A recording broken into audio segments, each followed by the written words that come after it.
Hi అండి అందరికీ. New year celebrations బాగా జరుపుకున్నారా? న్యూ ఇయర్ అయిపోయిందంటే ఇంకా పండగ అయితే స్టార్ట్ అయిపోయినట్టే కదా.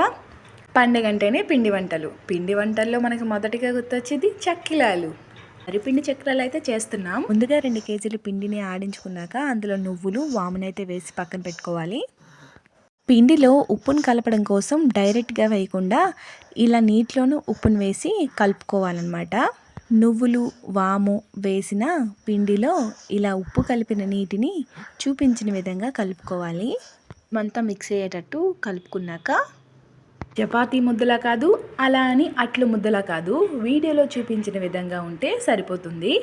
విధంగా కలుపుకున్నాక ఉప్పు సరిపోయిందో లేదో ఇక్కడే రుచి చూసి చాలకపోతే మళ్ళీ కలుపుకోవాలి. చక్కిలాల్ని చుట్టేద్దామా?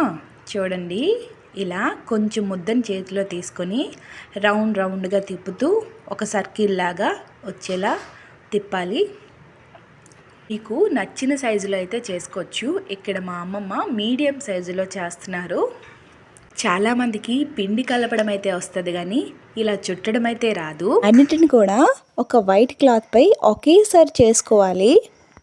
మనం చేసుకున్న పిండి మొత్తాన్ని కూడా ఈ విధంగా చక్కిలాలను అయితే చుట్టాలి. ఇక్కడ చూడండి, మేము అన్నిటిని కూడా చేసేసుకున్నాం. ఇప్పుడు వీటిని వేయించుకోవడం కోసం కళాయిలో ఆయిల్ వేసి బాగా హీట్ అయ్యాక ఒక 10-15 ఒకేసారి వేయించుకోవాలి. మా సైడ్ వీటిని సక్కిలాలు అంటాం. కొన్ని సైడ్స్ అయితే వీటిని సక్కినానాలు అని కూడా పిలుస్తారు. మీ సైడ్ ఏం పిలుస్తారో కామెంట్ చేయండి. కరకరలాడే చక్కిలాలు అయితే రెడీ అయిపోయాయి. Please like, share and subscribe our channel. Bell icon అయితే క్లిక్ చేసుకోండి.